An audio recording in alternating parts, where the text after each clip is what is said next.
Oh.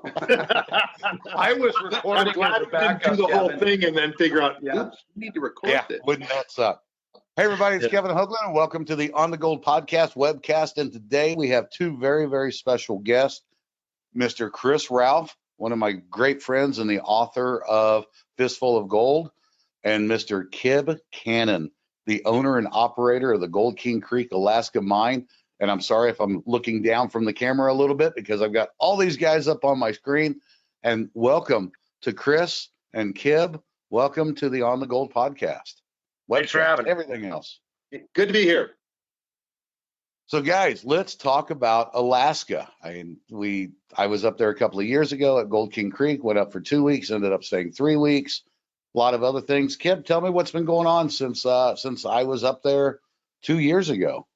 Well, geez, after you left that year, we had a great season. A lot of people came in, and they all had just a great time prospecting for gold.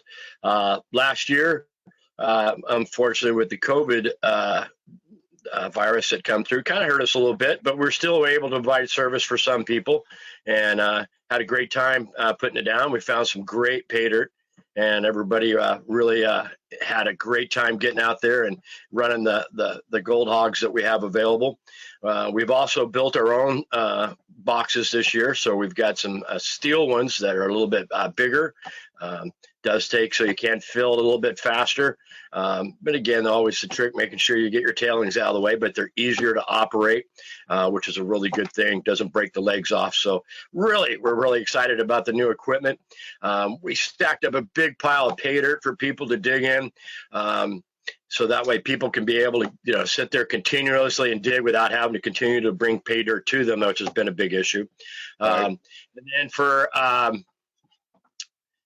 so what else have we gotten done? Last year, we had some great prospecting for nuggets. I've had a couple of guys come up out of Arizona that are great metal detectors, and it was unbelievable the amount of gold that was found in my test trenches of old. I thought there was no gold in these trenches, and when you got guys down there pulling out nuggets, I had to scratch my head a little bit and go back and look at where I missed. And again, as you well know, there in the old Gold King Creek, everything's in different strata layers that run through, and you could go right past a nugget vein and be digging below it and not get anything. So it was quite exciting. It's been able to open back up more areas. I've actually we got a lot of customers over there this year with the Mine Lab metal detectors, and every time I cleaned up a cut, they would go in there and they'd find more gold that I'd left behind. So that's really opened my eyes up some more. So Sure. The excitement, we've did a little bit more modifications out there. It's still a gold camp, so but we got a little bit more heat going on a little bit. Got more leaks fixed in the ceiling, which is always a great thing to do. I mean, for me, all those years, those leaking roofs didn't mind to me. I just had buckets catching all that rainwater, but nowadays, I guess you got to fix the leaks in the ceiling, Kib. So I've been fixing the leaks in the ceiling and getting that done. Again, we've got a new porch up, so fixed some railing last year. So place is looking top notch. We'll have more of that done when people arrive this year. And again, the excitement that we have is just unbelievable. This year is really going to be a big one, and I'm really encouraging people to take advantage of what we have. So Sure. Absolutely. What about dredging? I know that you were going to open up a few areas for dredging and make some cuts. Well, look at that. Look at that look on his face. It's always kind of comical. Again, you've been out there in Gold King Creek, and the first thing they did was suck up a big hole, and I kept there and sat there and watching it, and they got done at the end of the day. They didn't have any gold. And I said, well, how far deep do you want to go down in that hard pan? Because last time I checked, the gold's about 2 feet up above where you're at. So they wanted to dig that big hole so they could get their wetsuits on and get down there like a real suction dredge. And I told them, well, you could have done that with a pair of hip boots and stayed on the pay. But that's really what happens when you're doing a suction dredge, is that, again, with that pay being where it's at, if you don't realize that, it can cause you some issues, and you'll be sucking up dirt, just creamy yellow hardpan that doesn't have anything in it. So got a real kick out of that. And again, it seems that every rock we have in Gold King Creek seems to plug that suction dredge. So they were out there unplugging that nozzle and unplugging that nozzle. And this was a 5-inch that we were testing this year, and it was comical to watch these guys do it, because I was sitting there watching those guys across the creek shoveling at a nice even pace into that high banker and watching it go through, and another guy shoveling and another guy doing this. And these two guys down there just sucking like little mad dogs and throwing rocks and getting all wet and cold. And by the time everybody got done, they went and compared the two. They found out maybe it was just a little easier and a little warmer to do that high banker than it is in the water. But and then now you're setting up more high I'll banker. let you rock on it. All right. So it was pretty comical. Again, when you start running that high banker, you got that material coming down to you that again, it's not fair for me to high grade that material, obviously. So they get in there and they start sucking and bringing down the bank, and tree limbs falling on them and stuff. And, that's where they all said, yeah, I think we're going to go back to the high banker because we enjoy the warmth and they can get more gold. So, and again, I try to make sure it is that way. Again, it's not like being in California where you can get down there, or in those rivers that you can get down below the water and have your scuba gear on. And I mean, these guys get out of this airplane and they got the mask, they got the helmet, they got, everything in the world they're going to need for this thing. And I'm just sitting there shaking my head, giggling to myself, going, this is going to be great. I can't wait to watch all this. But yeah, so needless to say, the 5-inch is still sitting there. They tried to sell it, and when they tried to sell it online, and everybody wanted to buy it. But by the time they figured out it cost to fly it back to Fairbanks, it cost more than going to buy a new one. So they thought they'd just leave it there. So so we still have it. And then I do have a 3-inch high banker suction dredge setup. Again, kind of the same thing. It's a lot easier to bring that material through the high bank that's already been dug up and placed there than having to sit there and try to suck it that's already still pretty hard into the pay dirt itself. So that's a big deal. And keeping those tailings away from the sluice box, and having that area to not bury yourself back onto it. So couple, again, still stuff that we can expound on. I still encourage anybody to do whatever they feel like doing. That's why you're there, is to try and to work on the different stuff. And I'll try to oblige to make sure everybody can do that deal. So Sure, absolutely. And for me, the ability to just go out there, walk across, or ride the quad across from the porch, and just be on the high banker with that massive pile that you brought out there. It doesn't get much more convenient than that. And then it was great gold. I mean, I have no complaint about the gold that I brought home. Well, again, I spoil people. You know how I am. If I get something that's really good, I'll call in, Big Bertha, and we'll bring him in there and we'll fill it up and go drop it. I may give you an extra pile for the day, but that does, again, it's kind of like being, I kind of call myself a drug dealer. Is once I start giving them that good stuff, they get all riled up and they can't go back to that other stuff. I got to have that good stuff, Kib. And I giggle at them. I tell them, look, this is mining. Some days we're going to be hot, and some days, well, it's a dry hole. So we got to keep on rocking that way. So that's true. And the one thing I do like that you do is that when you bring that material over, and I want to make sure everybody understands this, if you're there, the rocks are not pulled out. It's not being run through a grizzly. It's not being run through a screen. That will slow you down, and it'll actually help your recovery by spending the time getting those big rocks out and everything else like that. But I think the biggest rock that we had to move was, I don't know, probably, somewhere in that neighborhood, 24, 36 inch. Not about that big of a deal for us. If there's anything bigger than that, I usually try to pick it out. I don't want you to have to hurt yourself, but I'll give you an 80-pounder to move, and if it gets that big. But again, those bigger rocks, as I have found, is that they have fine gold on them. And Oh, yeah. again, if you get them up there and you wash them off, you're going to pick up a couple more pieces by washing them off. So, and again, you never know what that big rock may have in it also. So again, it's always kind of a fun way of washing off those grenades and seeing what they got. So, yeah. I don't think there was a big rock that we moved out that we didn't clean up and have good gold on them. So, right. Yeah. Absolutely. I actually read a study that was done where some guys were evaluating different kinds of placer recovery equipment, and they screened the material to like, I don't know, -1 inch, and then processed it and tested it and got the gold out of it.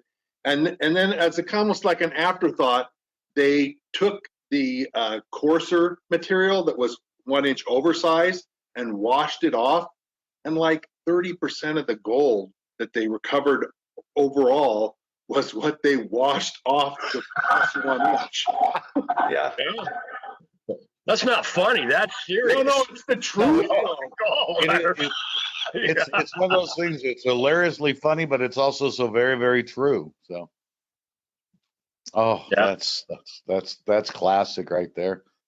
That's a dry washer's nightmare. They get out there and they spend the whole summer or the whole winter out here dry washing, and then somebody like me comes around and starts working their coarse tailings at the end of the season with a little recirculator and take out twice as much gold, or at least as much gold as what they ran through their dry washer. Hold on, let me get the parrot off my shoulder. Sit down. Just move that way. Your head's right on my shoulder. Looks like I got two heads. Oh, I'm sorry. Keep going. Keep going. There you go. Like, man, I got two heads growing out of my head here. Yeah. Well, it goes back to like we wash the gravel in our big plant. You know, we take all that stuff and run it, through a double screen with a washing system. So that way, when it hits the 2-inch screen, it definitely gives those bigger boulders a good wash down before we let all those rocks slide off that big grizzly. And then all that 2-inch we run through that trommel. And again, you know how that clay is so sticky, and that yellow baby stuff is so sticky that it really coats the rocks. And if you don't get those rocks really good and clean, again, that 30% number is very accurate, because it will continue to bring that stuff right out because those big rocks are, as you look at your formation in that gravel, the bigger rocks are going to be down on that hard pan, and they sink down in that hard pan, and then the gold gets encrusted on top of those rocks. So that's why we have a 35-foot trommel in our bigger operation, because we definitely wash those big rocks over and over and over again for 35 feet. And we have, 1-inch holes going all the way down through our trommel to get down to that 1-inch size. So, but you always have that thought, am I losing that bigger nugget? But I've only found one that I've really, out of all the time I've been running it, I've only found one nugget that it would have made me go, oops, I forgot I should have run the rest of it. But the good news, folks, is that all that material I ran over the years is still all stacked up there, nice and clean. And all you have to do is get your metal detector out there and wand away, and we can take a look and see if I left any big nuggets behind. But it's funny. I get people up there to go take them up there in the spot. And you know where it's at, Kevin. We've gone up there in my big open area and the big piles of tailings. And people spend about they maybe spend an afternoon metal detecting. And they go, I think I want to get back on that high banker. I sure was finding it. I mean, it's just like, hit me, baby, hit me. I got to get back on that high banker, and away they go. So, and I love that part of it. So, but it's good to see people get out there and really stretch their legs and really try hard. Next year with the dozer, I'm going to go back in there and I'm going to hack off about 3 foot of all that and spread it out a little bit more and open up that area just a little bit more for people to go up there. So, and do a little bit and do a fresh metal detect over those tailings, because you never know what I've left behind there. So, all right, Chris, there it is. That's the open invitation. He's going to do a push of the tailings. We can do it. Yeah. Now, Chris, you've been to Alaska many times. And you've worked around the Fairbanks area. Yes, I was up at 40 Mile in the Jack Wade Creek area. Right. Oh, so you haven't been down? You haven't worked around the Fairbanks area? Well, I mean, I flew into Fairbanks and then went up to 40 Mile out of Fairbanks. Well, you've been doing a lot of studying on all of the geology around that area, around the Gold King Creek. Do you want Right. to talk about that, or are you just going to keep that secret? No. Just waiting for the right time.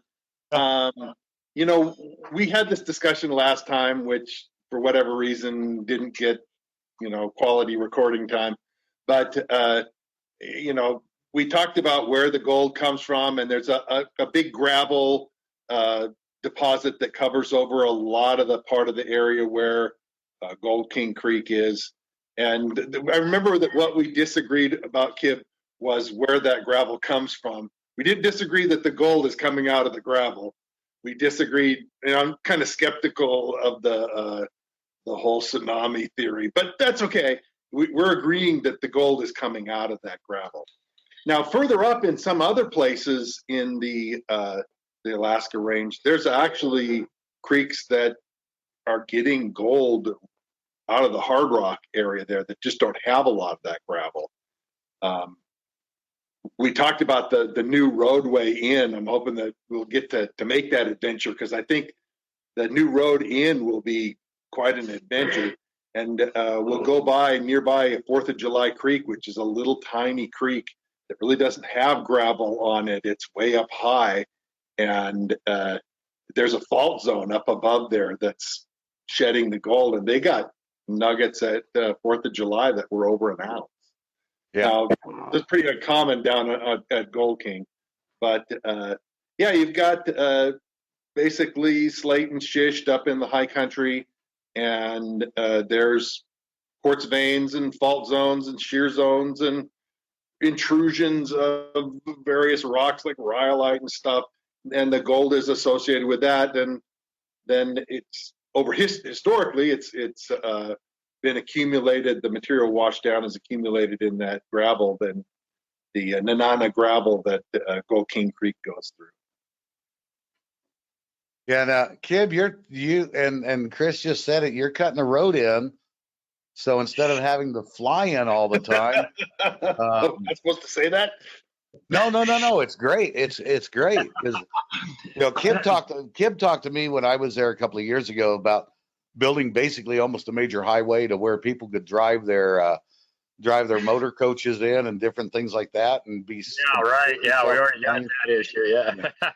Yeah. So well, the idea, again, the only drawback to the motor coach is that I get the motor coach high centered on the railroad tracks trying to get over the railroad bridge to the road. And we've lost a couple RVs trying to get across the railroad tracks. But, all right, so the idea here is that this trail that has essentially, again, the trail we've been using for years is called the Rex Trail. And unfortunately, over the years, the Rex Trail is built on a very silty, alluvial fans that are just horrible. And as they thaw out, it is becoming worse and worse and worse. And under poor management practices by certain agencies, I'll leave them undisclosed. At this moment in time, the trail has really gone to crap. We got equipment stuck out there. I don't have any equipment stuck out there, but there are people out there currently that have some pretty big track vehicles stuck in it and can't get them out. And I'm sure I'll be getting that phone call shortly to go out there and extract them that they have before. So since I'm the only one that's got that equipment out there. But we've had to come back with a thought of bringing in a road, and bring it into that area. So with that, I have found through my studies of the Rex Anna Trail, and the Rex Anna Trail has not been used probably since the early 1900s, so it's well overgrown.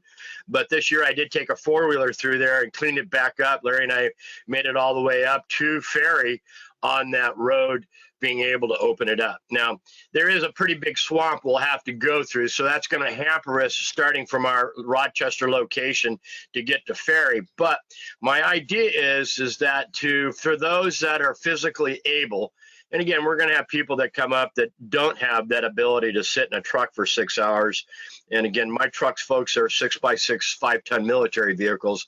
And again, it takes some effort to get in them, let alone ride in them. So we will, I'll be utilizing those. So what we do is I'll take the customers down to Ferry.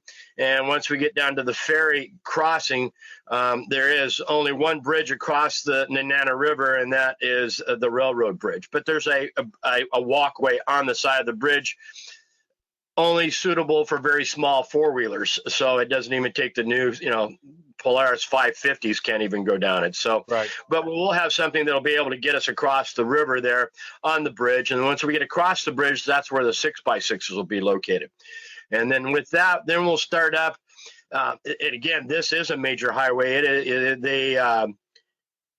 It's the road that goes up to the windmill farm on top of the mountain there. And it's a highway that Golden Valley has built that's, again, a golden highway that you can't get to. We all laugh about it because it's on the other side of the river, obviously. Right. So we'll take that, go up that river or up that nice road up to the top. And once we get to the top, we'll drop off down to Liberty Bell, the old Liberty Bell mine, which is an old hard rock mine that's in there, and drop into Eureka Creek, which then that takes us right down to the Totatlanica.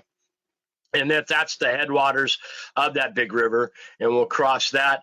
And then we head up towards 4th of July Creek and all those, escapes me, all the other creeks that are in that area.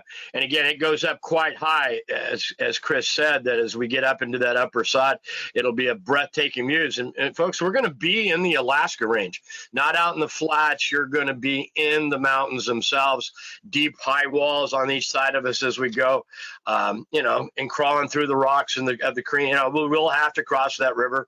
And again, that's the wonderful thing about using my 5-ton military vehicles is that we got 54-inch tires on it, so we can cross that river without any issues, no matter what time of the year it be or any kind of flooding conditions without any issues. And then after we cross that middle section, it'll drop down into the Tatlanika River. And there's a mining camp there. And that'll be where the creek called Grub State Creek, which was pretty famous back in the time, that will be meeting up with the Tatlanika. Right above us is Last Chance and Moose Creek, where some active mining is going on. The real great guys in there. And I'm sure once they figure out I got customers, they'll have to come down and show off for us and what they're doing. They'll probably enjoy having some people out there anyway. And then from there, we'll go right up Grub State Creek, which is a real pretty easy trail. Again, I'm not eager about removing all the tundra, guys. That's my biggest point. I really don't want to get up there and start scraping off what I call the insulation for the permafrost, because once we start scraping off that tundra, it could start causing us muddy issues and everything. So we'll try to keep it as frozen as possible, keep it as natural as possible, and stay on our beaten path. And then that'll take us up into the headwaters of the Gold King Creek. And again, that's where we always stop at the top up there anyway. So we'll be right there at what I call Dead Dog Gulch, and you'll see the operations that we have up there at the top of the creek. And then we'll enjoy our 7-mile drive down Gold King Creek to the camp. So a good 4 to 6 hour adventure, just depending on, how many times we stop. I would like to eventually get with the owner of Liberty Bell, and maybe we could stop there and hang out and do some metal detecting there. Again, have places that, again, if people really want to get adventurous, we could stop and camp out and hang out and do it, and go in sections. That could be a trip within itself. The Tatlanika has been a big deal for me. I've want to get down. There's it cuts through the schist down there at its mouth, or where it cuts through below Grub State, Kursk, and Roosevelt Creek. It cuts through a real ridge of a fault of schist that cuts through there, and nobody's ever suction dredged that area, and that would be right on hard rock. So, and again, people haven't done it because a lot of water blows through there, so we want to watch that as we go through, but it has huge potential. My best pan came out of that area with 177 colors in that pan, so that kind of tells you how hot that area could be for us in the future. So, and again, I'm thinking about, again, it's one of those areas I'd like to put a camp there eventually. So again, always thinking about how I can improve that Alaska adventure for people. And you've got a 5-inch dredge, so we can take care of that one pretty quick. That one there, that's where the 5-inch dredge belongs to. And oh yeah, you talk about dredge. I found, we came over, oh yeah, this is so cool, guys. You will not believe this. Larry and I are on our 4-wheelers, right? And we get down in Eureka Creek, which nobody's ever been in Eureka Creek that I'm aware of, right? And we get to Eureka Creek, and we're cruising around in our 4-wheelers, and off to my right, I see this big square thing, and it's about the size of an RV sitting in the woods. And I look at it and I keep looking at it and it's got a big old stinger sticking out of the front of it. And I said, Larry, I think that's a suction dredge. And he's like, not up in the mountain. They're like, dude, I think we got a suction dredge. We came back. It was a 12-inch suction dredge that somebody has built up there in the mountains and never used it. And I mean, it's like brand new. And it's got a 1950s International pickup truck as the cab with all the controls in it and everything. Dudes, we got to figure out how to get this thing out of there and get it to work. Because I mean, Larry and I. Oh, no. Yep. Oh, no. See what happens? Do we completely drop him? Yeah, he gets really excited, and all of a sudden, I guess maybe this is as good a time as any is to let the cat out of the bag that you and I are both thinking, but you and I are both planning on being up there. Yeah, no, I'm going to be there unless some terrible thing happens between now and then. Yeah. So you and I will be there from the last week of July into the first week of August. Yep. And as Kib said, he can handle about 15 people there. So that's you, me, and 13 others. Well, Right. Kevin, are you coming up? I was going to say, hopefully I'm in on the emails. Okay. Oh, yeah, you bet. So that's Yeah. you and 12 others. And I'm looking forward to it. And I'm laughing. I was laughing when Kib was saying that it's going to be a 4 to 6 hour drive. And everything I've read about 4th of July Creek and those areas that we're going to be driving through, the first thing that came through my head was you and I sitting in that truck telling the driver, stop here, stop here, stop here. Stop turning here. back. Yeah, Stop here. Stop and have a lunch break here. Take your lunch. Take an hour and a half. Yeah. Yeah. Let me have my that detector. 6 hour drive turning into 2 days just to get up there. He said he's thinking about making a camp up there. Yeah. So yeah, no, I really am interested to see those locations. And as I said to Kib when I talked to him on the phone, it should be an adventure in itself, just doing that drive over the Alaska range and coming down into Gold Creek. Yes. Oh, yeah. To be its own unique adventure. Right. And flying over it, it's when I first flew in there, we're going in the small plane and everything, and we've got our headgear on and we're talking back and forth, and he's pointing out these different areas, and you can just feel the gold. You see these areas where the old mining has gone on, and as a prospector, you just start feeling everything that's going on. And now to have the ability, when he's got all that cut through, to just be able to be on the ground is going to be amazing. Mm-hmm. Yeah, And you know, I've been to Alaska 3 times, and all 3 of those adventures were amazing. All 3, I found good gold, and it just was an exciting thing to get out into some place in the middle of nowhere and be able to find some nice gold. So I'm excited about this. I think that it's really going to be a great adventure for everybody. And, you know, I hope people are able to join us. Right. And what I'll do is I'll make sure that when this goes up and you get a full copy of this and everything else, for you to edit up and so on, I'll make sure that all the links are included down below, Right. where you'll be able to contact Kib and how to make your reservations and so on like that, and then how to contact you and I. And I guess you and I will just work together to make sure that we don't overfilling and that we've got everything. I think that there's a fair chance that we will get more people than, 26 people that we could have besides us. Right. The 2 weeks. And, I'm sure that, if they can't make the 2 weeks, there's other weeks. Obviously, we won't be there, but there's other weeks people could come and participate in the adventure. Right. The camp opens up. Kib, what time are you planning on opening? And welcome back. Welcome back. Sorry, the power failure here in the camp, so we had to. Oh, You know, again, living on a boat does have its disadvantages and its advantages. So Yeah. one of those is you do get those power spikes. Yeah, you were getting more and more and more cranked up, and I figured you probably blew a transformer in the park out there or something, because you have a tendency to get cranked up. But Chris and I have been talking about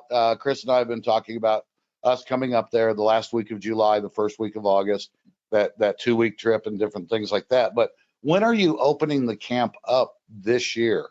What dates?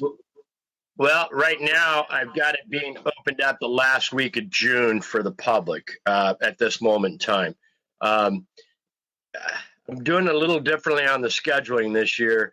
I've got to, again, we had people that were trying to, again, get their own week so they could get their own high banker and all that kind of stuff. Right. And that's just, I couldn't do it that way this year. So again, I started in July trying to fill up July. I've looked like I'm pretty much got July filled up right now. We've moved into the first 2 weeks of August now, and we're starting to fill that one up.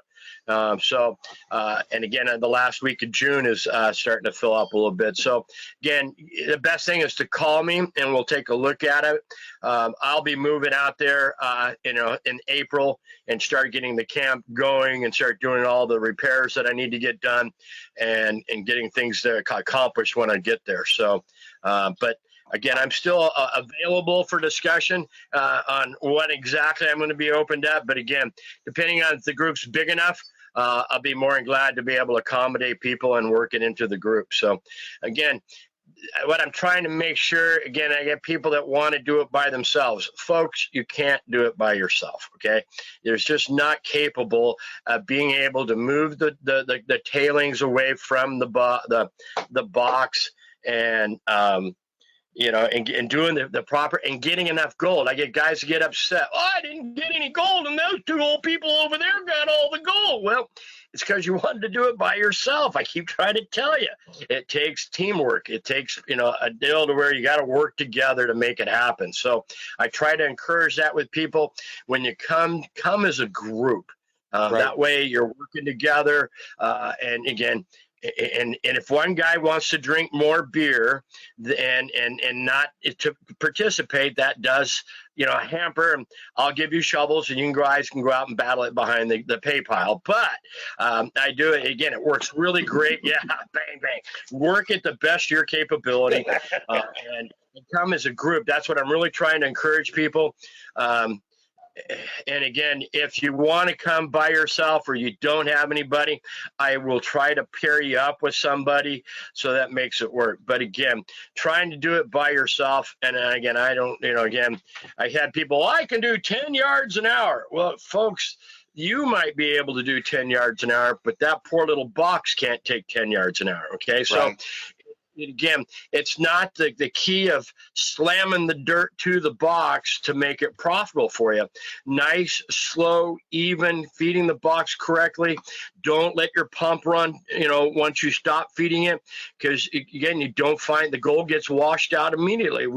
Us miners know this, and we try to teach you that you can't stop in the middle of feeding the box, sit down, pop a Budweiser, and start, smoking a cigarette while you let your pump run, because all that gold that you've been working hard for just went out the end of your box back into the creek.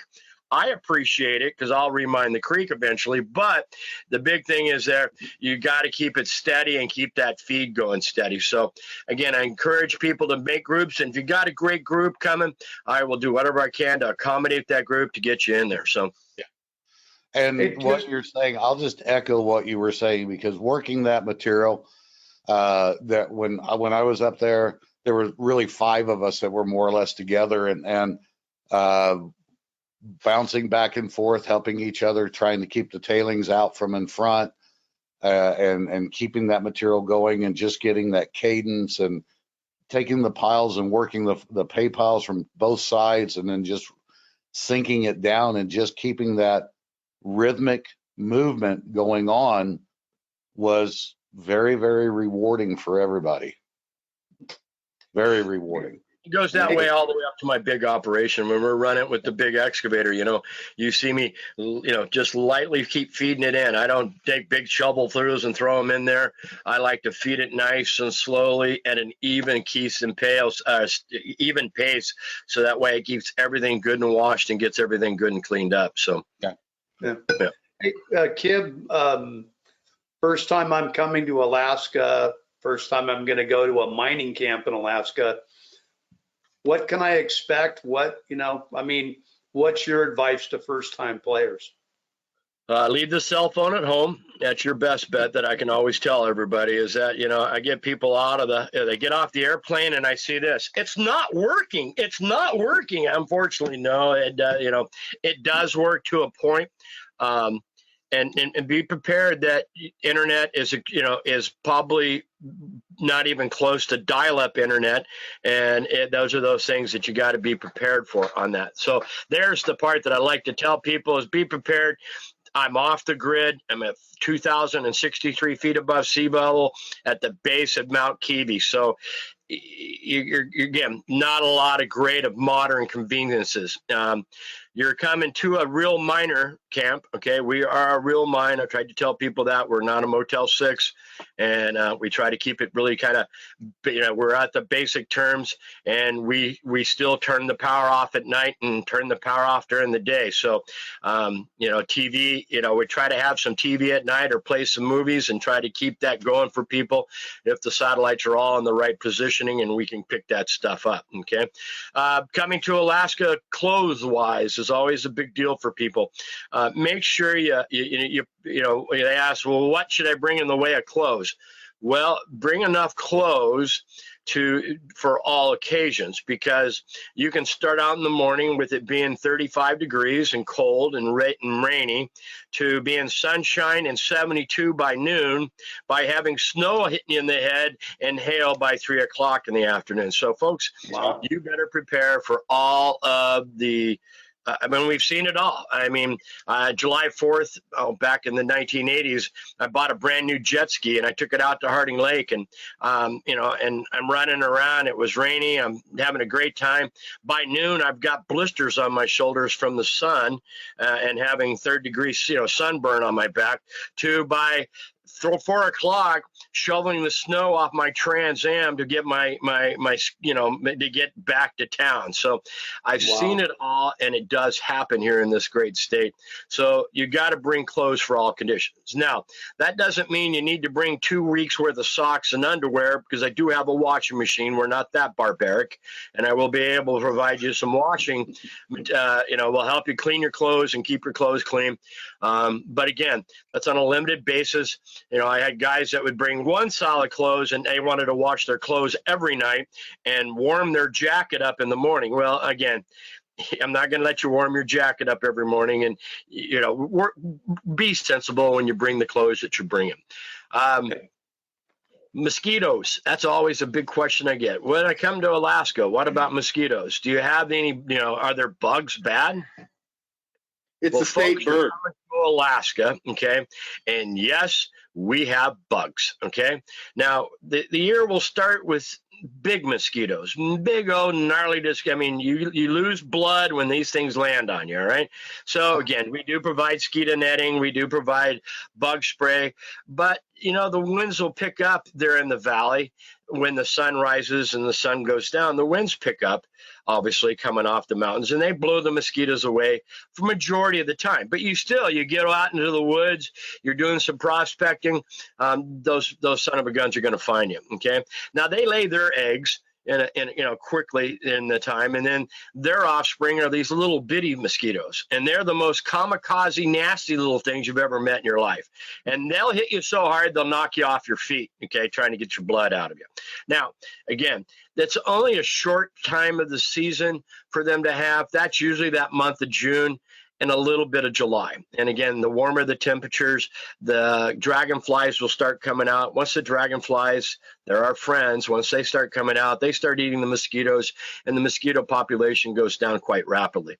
And then they're, so we don't have any bugs in July. Oh no, that's when the gnats and the black flies all hatch, and you have to deal with those guys. So again, folks, God didn't make the perfect. He made gold mining in the most hardest place that you have to imagine. That's why we have gold. Okay, we don't have good fishing, and no, there are no places where we don't have any spiders. That's a good thing, and we don't have snakes. That's a good thing. Okay, but other than that, you're gonna probably have to deal with what we do have to offer. Yeah, no scorpions, no snakes. Did find some little frogs one day, but that's about all the reptilian I've ever found in Alaska. So Now there are daddy long legs out there. you don't have to bring a sleeping bag, Kevin. I'll provide you a sleeping bag or some nice bedding and a pillow. Let's see what I do have.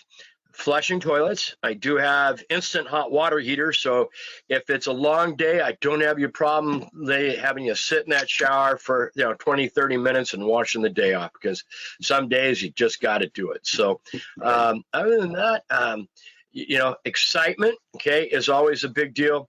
But if I tell people also, I was telling Chris Ralph the other day, is that you got to come halfway healthy. Okay. If you have any kind of situations that I'm diabetic, I'm allergic to bee stings, my back is bad, whatever it might be, please be prepared to know that this is a pretty rough and barren place. So if you need immediate medical attention, 911 doesn't work, okay? And it will take me approximately 50 minutes to get a helicopter, somebody out there to get you and then get you back to town. So that's always why I cautious people too, is that we got to be prepared we're in the boonies, so let's be safe.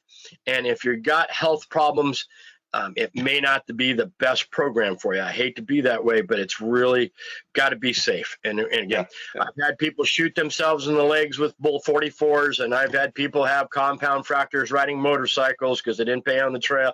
I've dealt with it all, and we've never had a death, and I want to keep it that way. So, and I do my best. I got a defibrillator there in case somebody has the big one, and I'll make sure. And I just got done going through first aid course. I'm all recertified on my first aid. So I'm just one notch below an EMT now. So, and he's also a ship captain.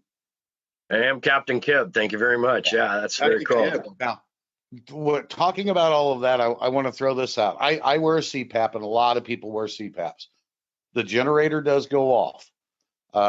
You have ample batteries there, as long as people know, as long as you know that people need a battery for their CPAP. Now, if you run on a CPAP like I do, it is a very wise investment to go out and buy the inverter, the 12 volt to 120 volt inverter.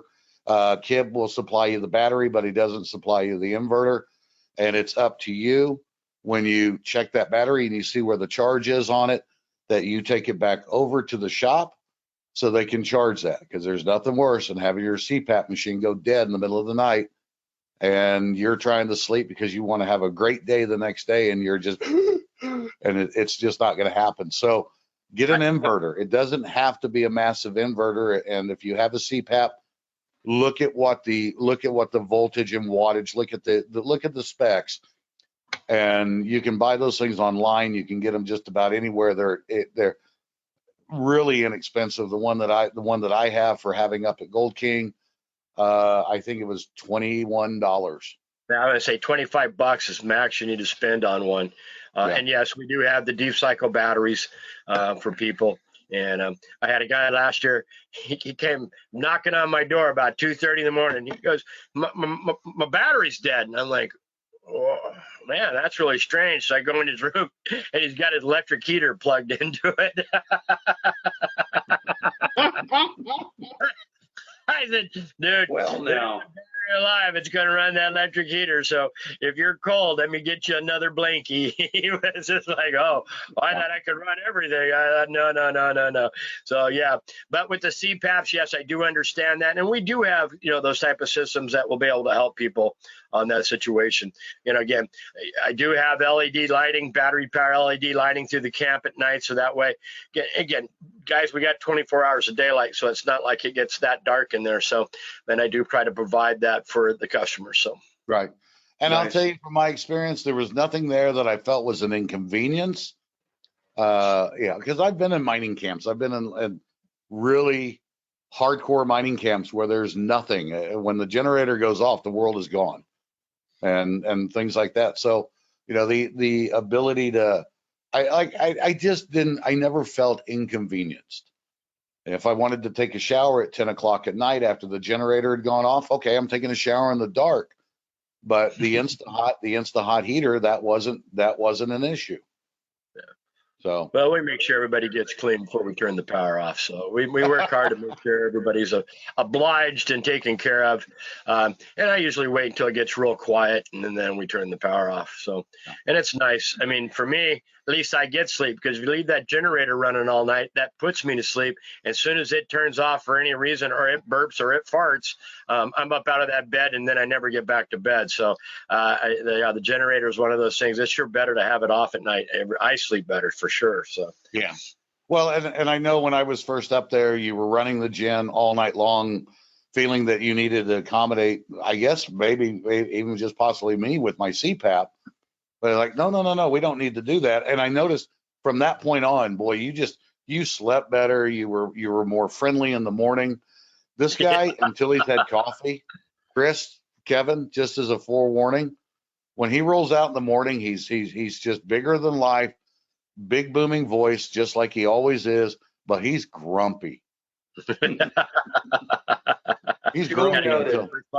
Got to get that petro on me first. Yeah, then we're ready to rock. He's pretty grumpy until that second cup of coffee, and then he starts to mellow out, and he'll sit there and start planning out the day and checking email and doing whatever he can, and then try to keep him from checking email. Try to get, when we're there, try to keep his head out of getting onto the computer, because his frustration factor goes along with the amount of bandwidth that he has for internet. And right. It's ugly. It's ugly. I just got to the point in the last 2 years, I just don't even take it with me anymore.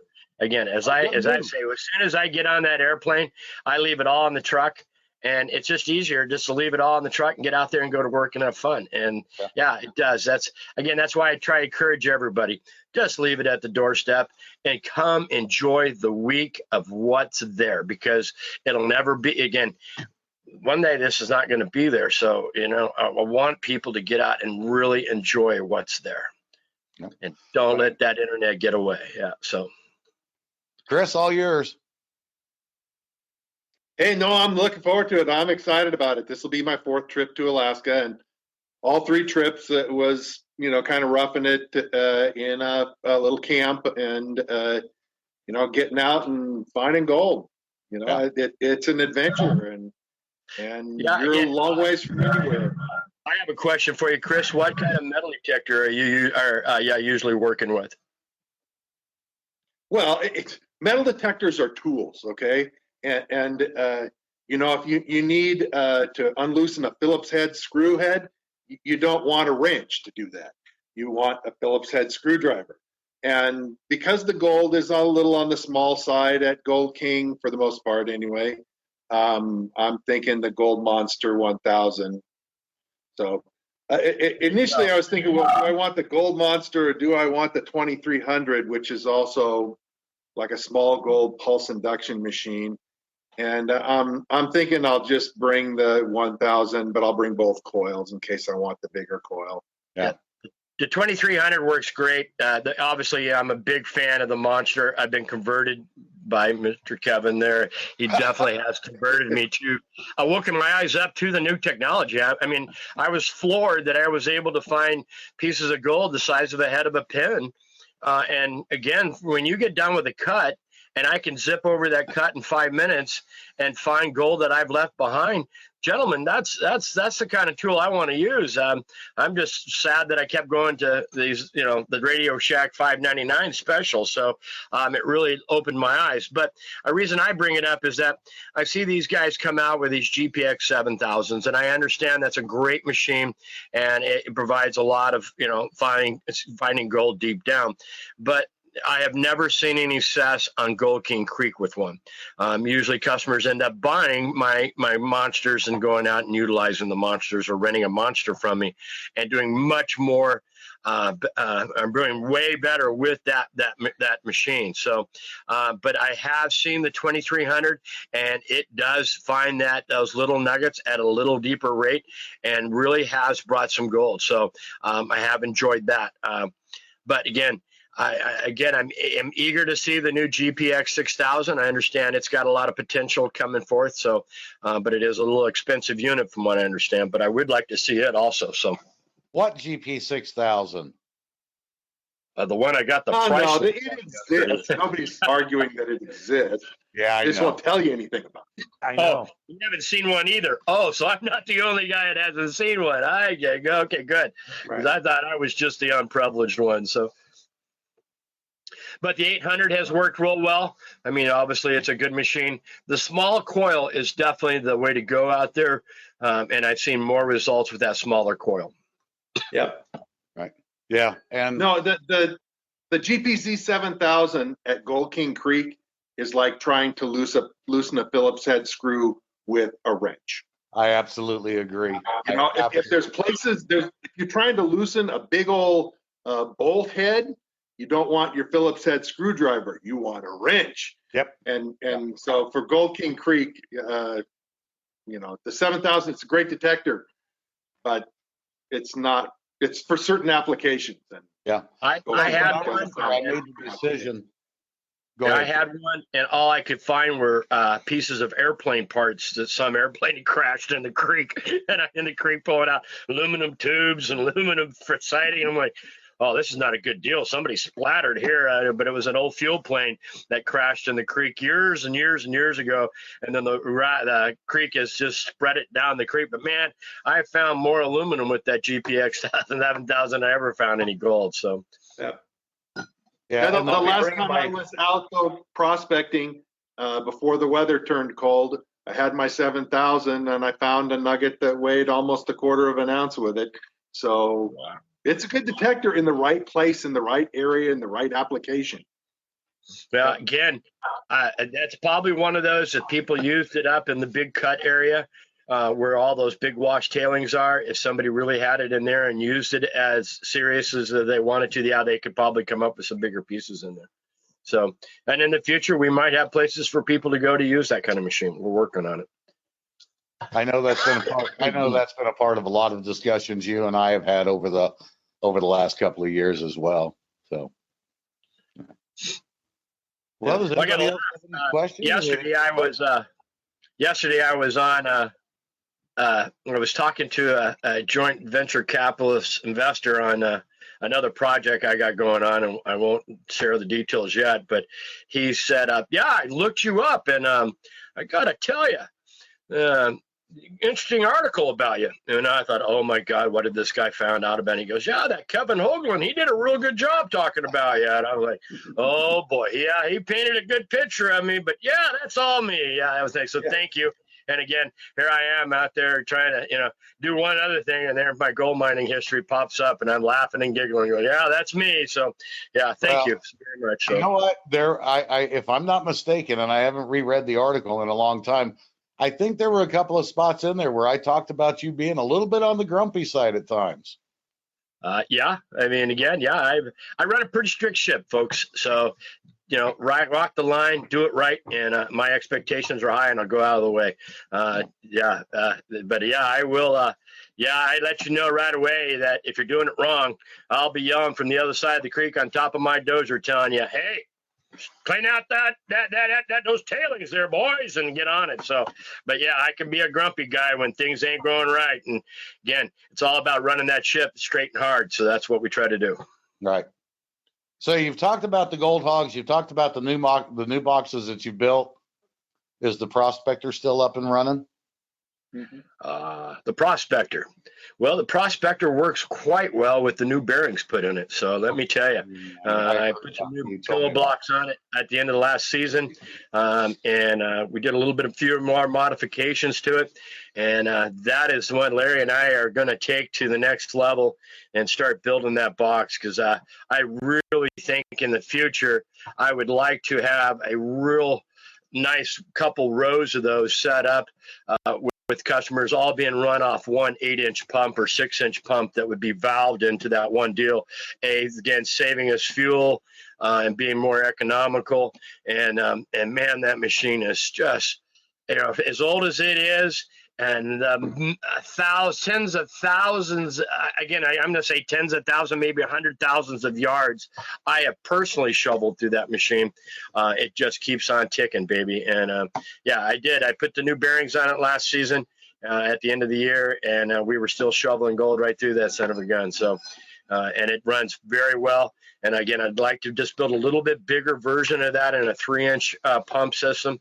And boy, that, again, you could be able to move more dirt with it and get more dirt through it, and obviously a better gold recovery. So, and again, working on that for the future. So, Yeah, it's an incredible machine. And I remember working one years and years and years ago. When I saw that sitting out there, it was like, oh man, this is old home week for me.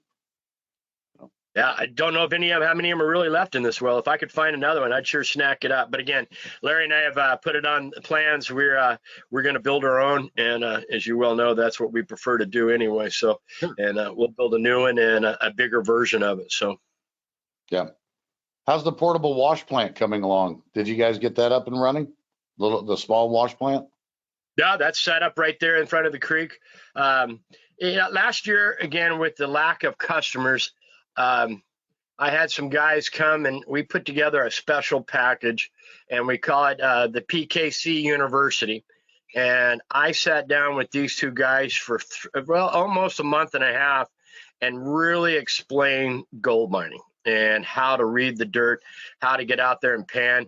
And I actually let them run that plant, and they did a great job with it, and it was a lot of fun. So again, that's one of those things that for the right price, I can be persuaded to come to the PKC University, and we'll definitely show you how it works, and give you a little bit of knowledge on it. So again, it's just a 2-man deal, and it's and we'll have a lot of fun with it. But it does give you the opportunity to understand the geology and do what we do and how we look for the gold. And it takes the Gold Rush shows to the level of what they don't show you on the shows. Okay. Sure.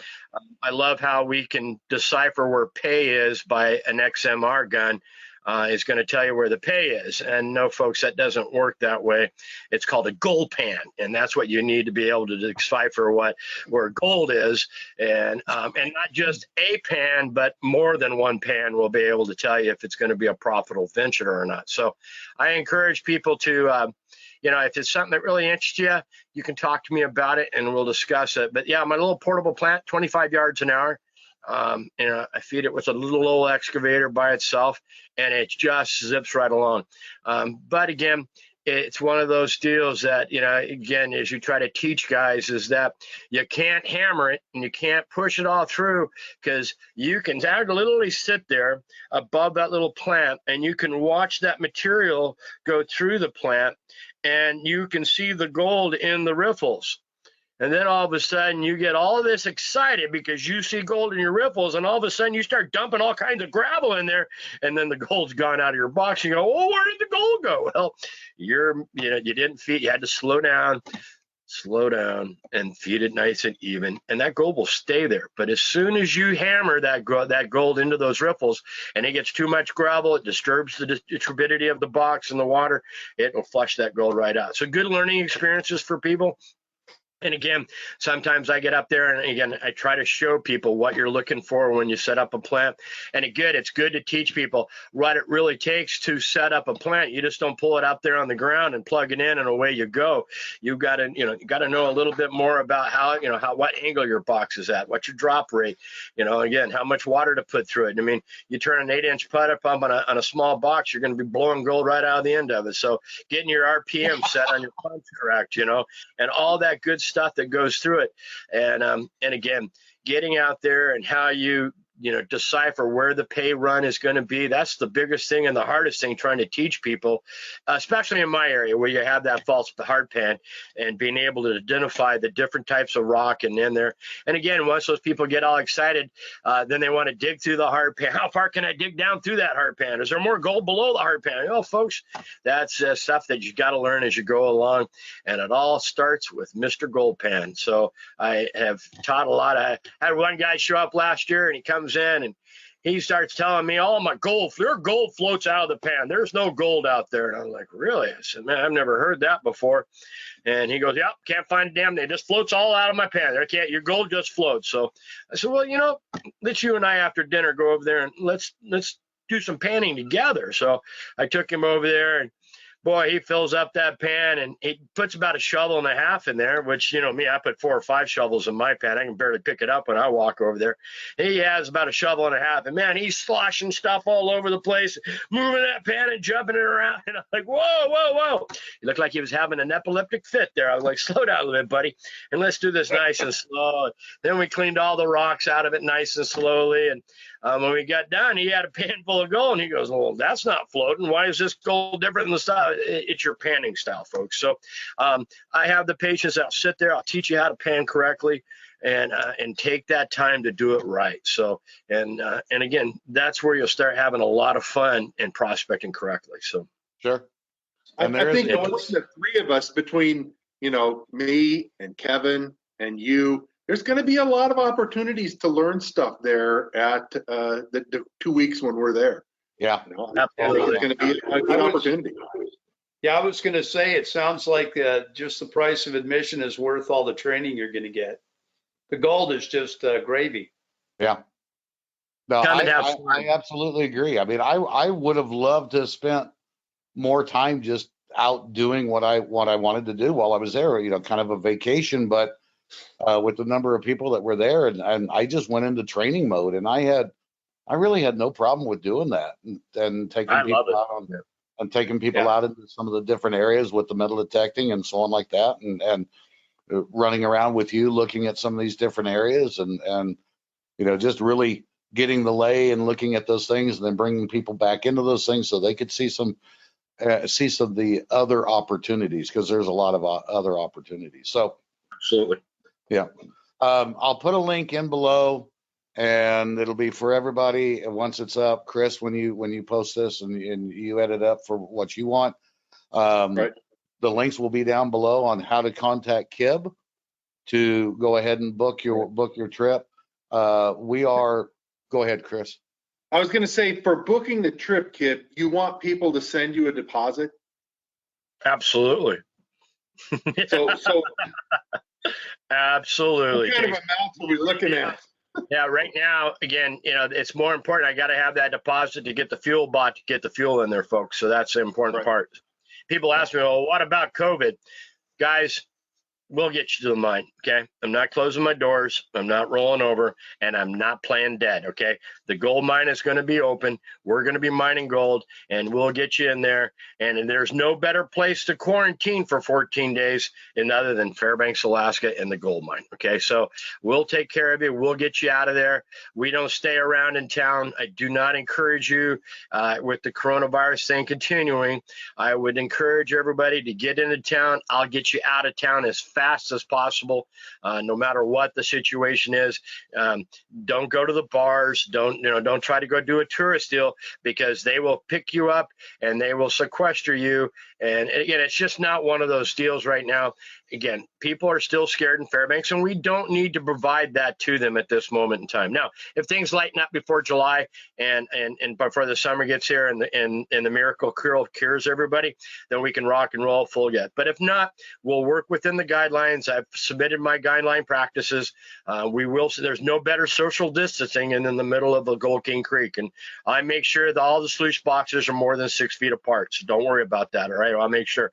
And you sleep more than 6 feet apart. So I try to make sure that you have your individual rooms, and again, everything is copacetic. We keep everything very sanitized, and we'll take care of everybody. So back to deposit. Yes, deposit's 50% up front when we start booking and people payment up, and we'll be ready to go. So, and again, you're probably going to have a COVID test, 3 days before you come up. That's probably going to be mandatory, I would guess. So get your COVID test before you come. And again, there's a way to get here. When you call me and you start booking, we'll talk about how to book the trip and how to get through TSA and the COVID station to get out to me immediately so we can get you out of there. So, and a lot of people, again, don't be wearing, I'm from Tallahassee, Florida on your t-shirt. That's not a good thing.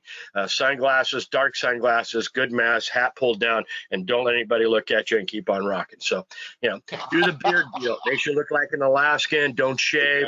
Maybe don't take a bath. They won't ask questions. Just keep on moving through the TSA. I'm kidding. All right. So, but that's all big, important stuff. So.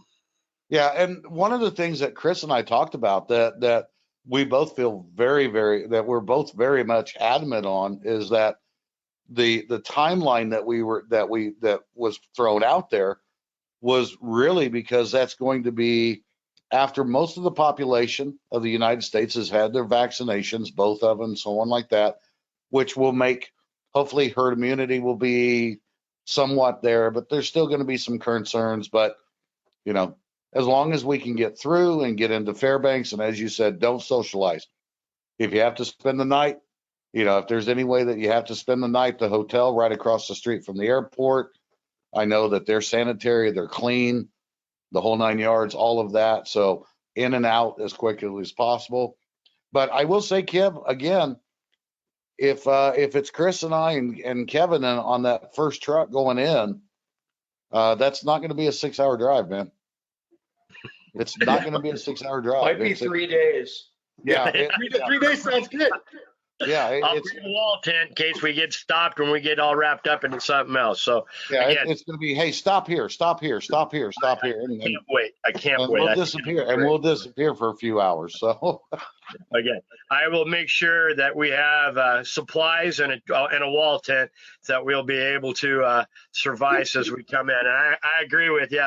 Again, I throw numbers out, but just from the beauty that I have been able to look at so far in putting the road in there, again, it's tough for me to even do it in that time frame. So every time I go, either I'm stopping or I'm panning or God, I got to get the metal detector out, and and again, and then all of a sudden it's 2 o'clock in the morning, and I go, oh, people are going to get pissed off that I'm not back home yet, so away I got to go. So, yeah. But yeah. It'll be a lot. That there will be an adventure within the adventure. And if you can't handle that, we will have an aircraft available to get you in and out of. So the aircraft is still available, and we'll still, again, I had an old guy show up, 79 years old, and he had a 59-year-old wife. Okay. The old guy was doing pretty good. And he got out there the first day and he started digging. Oh man, he got real quiet, didn't say a lot. Boy, the next morning, they didn't come back in for dinner. He showed up about 8 o'clock and ate his dinner and went to bed. 6 o'clock in the morning, I go in there, eat my coffee. He was grumpier than I was, but man, he was out that door. And that poor little lady was looking over her shoulder, and out they went. Another 14-hour day goes by. After the full week, I like to take you up creek and show you all my adventures and all my testing and the history of Gold King. So I went up to him. I said, hey, aren't we jump on this four-wheeler and you and the old lady come up the creek with me and let me give you the Kib Canyon tour? And he goes, son, take the fuel out of that four-wheeler and put it in my pump. I got gold to find. That was pretty comical. He was not. So at the end of the 2 weeks, I walked up to her, and she's out there on the runway. She's got big old tears coming down her eye. And I said, well, what's wrong? She goes, I came to Alaska, and all I saw was a dirt pile for 14 days. And I was like, I felt so bad. So, folks, God, I know you want to cut up, and I know the goal's there, and I know you get going on it, but you're going to have to stop. And you're going to have to take the 7-mile ride up the creek just to see Alaska one time and get it all in there. And if you want your marriage to be good, you may want to do that trip, because I don't think it got very good for that guy on the way home. He may have got some gold, but boy, I tell you, she probably spent every ounce of that gold on him. So it was funny. So yeah, and I'll say from the experience of it, that 7-mile trip to me, I ended up doing that 4 or 5 different times just to go up and look at different things and hang out there. That trip up to the old wash plant, Man, I tell you what, that is Alaska. Yeah. And seeing the mountain and when the snow came in on those few days that happened, and you go through so much going from the camp all the way up there, and everything that you see every few hundred feet is something different. And like where the old settler was, where the old settling camp and different things like that, it's just absolutely unbelievable. Moose, caribou, Yeah. eagles, wolves, fox. I mean, the wildlife is there for you to be able to lavish in. And people, I don't see anything, but just sit there and be still and be quiet, and they'll be there within a few minutes, because that's their home, and they all live up there. We just get to be in their world, and I respect those creatures up there, and they are beautiful to be able to watch and partake in. So. Yeah. It was amazing. It was absolutely amazing. I mean, I love Alaska. Everywhere I've ever been in Alaska, there's a very particular beauty of having the Bering Sea right in front of you and the tundra right behind you, and then going up into the 40 mile country, all of that area through there, and there's just, and then down where you are right now in Juneau and all through Anchorage, there's just this incredible beauty about Alaska. But being where, being out on the mine it's just, I went up there one day. I just took a quad and I went all the way up to the wash plant. I went up to right up on that top pile, turned off the motor, and I just sat there for about an hour. And it was just, it was amazingly grounding. It was everything that needed to be. I know I'm done. You're smiling because you do that all the time. So it's the Fortress of Solitude is my favorite place to go. I go up there and sit there, eat blueberries, and go and I just go up there and be Kib. So that's what I do. So it's my point on the top of the mountain that I enjoy more than anything. So, but it brings up, I will hopefully have, it's not hopeful, Kia Ora will be up and running here coming up. Larry will be captaining the Kia Ora for 4 people at a time. Kia Ora is a 1969 Hanson trawler that will be our boat down here in Southeast. Because people have always asked me, do you provide fishing with your gold mining? And again, as I said earlier, unfortunately, God did not create this wonderful world with gold and great fishing together. Now, I will provide you with great gold. We have said that today. And our mission now is to provide you with great fishing on top of it. So these are very exclusive tours. It will be very seclusive, so we won't be around other people. And again, we will take you into bays and creeks that have never been metal detected, that you well know by watching the guys on the Gold Rush shows that they're up there at Porcupine Creek, which is just 85 miles north of my current position, and they're finding nuggets. So we will be offering very limited spaces. You can call me for the Kia Ora Adventure Tours. They are, again, we've got that up and running, so that'll be also enhanced with it. If you want, if you got to come to Alaska and do it all, come spend a week at the mine and then come down and do a 5-day trip on Kia Ora. I've got a couple people that have already signed up for that wonderful tour. And again, there will be nothing other. You will go home with a smile from ear to ear with the biggest Alaska experience that I could provide. And I guarantee you, nobody else in Alaska will provide what I am going to provide for you, because Larry and I have worked hard to get it to this point, and we're ready to go. So, gentlemen, I have crab to go catch. I have a guy waiting on me currently with a boom truck to be loading up pots onto the boat here today. So the sun is shining, and down in Juneau, that is not something we get very often. So I have loved talking to you guys today, but unfortunately, somebody's got to go to work. So I understand. And Kib, if you need to jump off, but Chris, do you have any last words or last questions for Kib? No, I'm looking forward to seeing with you. And hey, I may be talking to you about that boat-based tour thing too. We may talk about that in the future. Kia Ora. Kia Ora means be well. We'll talk more about the indigenous people of New Zealand It's called, they use that in their greeting, Kia ora, and it means hello, be well, be safe. So Kia ora, my friends. So look forward to it. You definitely can call me on it. I'd love to have you. And again, it is a special trip that we've been providing. And again, there will be no other like it that you've ever experienced in your life. So it's again, none of it is. That's why I call Gold King Creek, Alaska Adventures. If you want to venture in your life, you got to call the Kib, because I'm going to put it in there. So I promise you. Nice. Yeah, and Thanks, I can Kib. tell you're getting antsy. So go ahead. I can tell you're getting antsy. I'm going to keep everybody else on here for a couple of more minutes. Go out, get your pots on the boat, and go out and catch some crab. All right, my friends. Love you. Over and out. All right. Take care. Man, this is going to be an incredible summer. I just can't think of a better way to spend a couple of weeks in the summer. I had so much fun while I was up there, and again, I was really ended up just doing more training and working with other people than I really had for myself. But I still brought home. I did real well. I did very, very well. Yeah. So, and Well, I gotta Chris, say, Now I'm looking forward to it. yeah, I gotta absolutely. say, All the trips that I've made before to Alaska have always been great adventures and always done real well with the gold. And it's always a unique experience. And, I'm looking forward to doing it again. Yep. Oh yeah.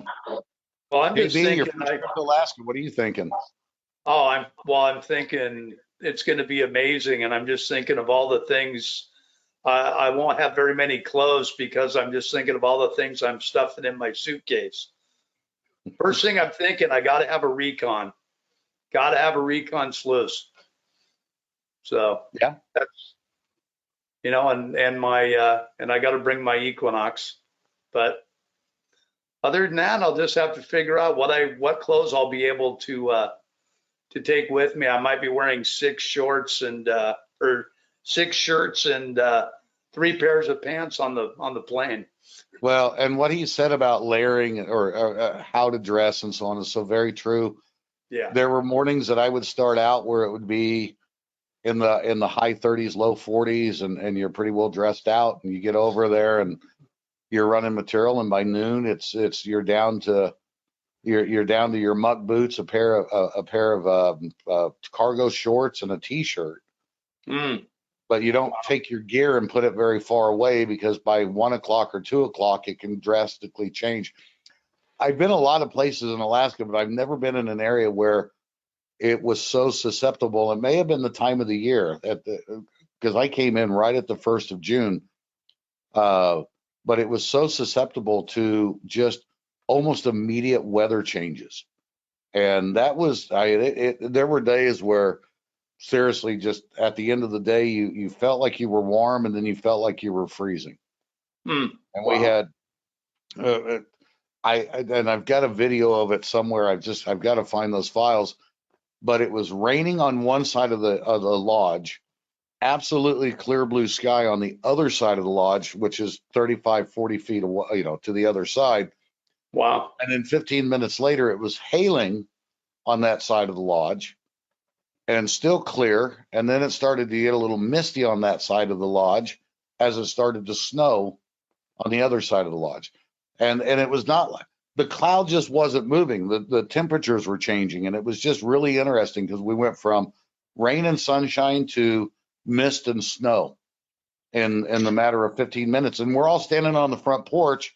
You walk to one end of the porch and you're in the snow. You walk to the other end of the porch and you're kind of in a fog.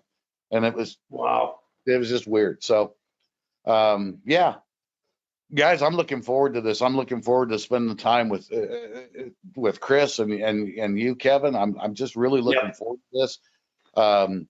For everybody, I mean, please join us. It's going to be pretty limited, and those spaces are going to be really limited. And I know Chris has got a lot of people that want to go. I've got a number of people that will just get in. So I think it's going to be more of the, I hate to say it this way, but I shouldn't say first come, first serve, but if you have any questions. No, but it is. Yeah, it is. It really is. And if you have any questions, I mean, feel free to reach out to Chris, feel free to reach out to myself. Right. we'll answer the So- questions the very best that we can. So are we putting in our deposits all together? In other words, should we be talking to you two about putting it all together to put it in? No, Or no, take no, care of no. it on your own? No, No, Through Kib. pardon? Yeah, through through Kib. Kib. Yeah, okay. Yeah, anything that has to do with the actual booking absolutely has to go through him, because when he figures out fuel and everything else. Look, the old trail, and he was talking about the old trail coming through. When I was there was one time that they had to fly fuel in because the trail was in such bad shape that they couldn't get a rig in. And then the next time they were able to bring a truck in, or he brought in his 6x and had fuel on it. No, I'm sorry. He was using the track vehicle. He was using his track vehicle with the fuel tank on it. But there's been times where the only way to get fuel into that place is on an airplane. And when you start talking about that, you think about then, and this is where if you're thinking about coming up, think about being economical with what you do, like not running your pump all the time and not doing this and not doing that, because quite frankly, you take Alaska's got pretty high fuel prices to begin with. And then you think about adding that per gallon weight cost onto an aircraft or onto something else. Fuel gets really, really expensive, and fuel is, I'll tell you what, fuel's a bigger commodity up there than a ribeye steak. Yeah. Yeah, no, it's when you have to fly it in, it's north of $10 a gallon. Oh yeah, absolutely. And he told me what one of his fuel bills were. I'll let him talk about that someday, but I'll never discuss it. Large. You could just say large. It was large. It just, when he told me, I just shook. I absolutely shook, and it just made me feel horrible. So, all right, guys, down below there will be links to get a hold of Gold King Creek. There'll be links to Chris Ralph, Professional Prospector. There'll be an email link for myself. And if you have questions, if you want to know, a little bit more about Gold King Creek, definitely reach out to Kib. I got a funny feeling he's going to be on a crab boat for a few days, so it might be a little tough. More than willing to, just look. We'll see you there. We'll see you in Alaska. But we're talking the last week of July Yes. and the first week of August. Yeah. I'll tell you what. We're going to be there. We keep talking about that, so let me actually do this. So we were talking about the week of the 25th of July. That's the Sunday, the 25th of July through the 7th of August. So that 14-day period there. So 25th through did I say 25th through the 7th? Yeah. So that's the 2-week period that we're planning on being there. Gosh. Most guests will be there for a week. Most of the people coming in will be there for a week. If you have the money and you want to stay and there's space, you can stay for 2 weeks. Yep. But I like what Kib said about bringing somebody along. It's an experience. And I know with my previous experiences in Alaska that it was always better having folks with me to share. If you make a nice find, if you see something unusual, you experience something, it's great to have a friend or somebody there that you can share the experience with.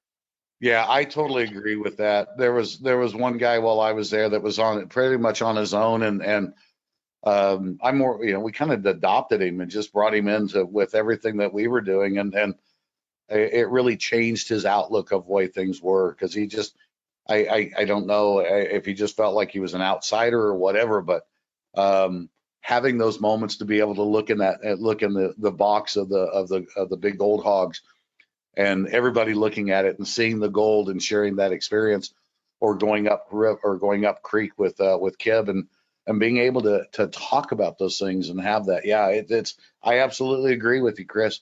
If you're not, bring somebody, Right. make it easy.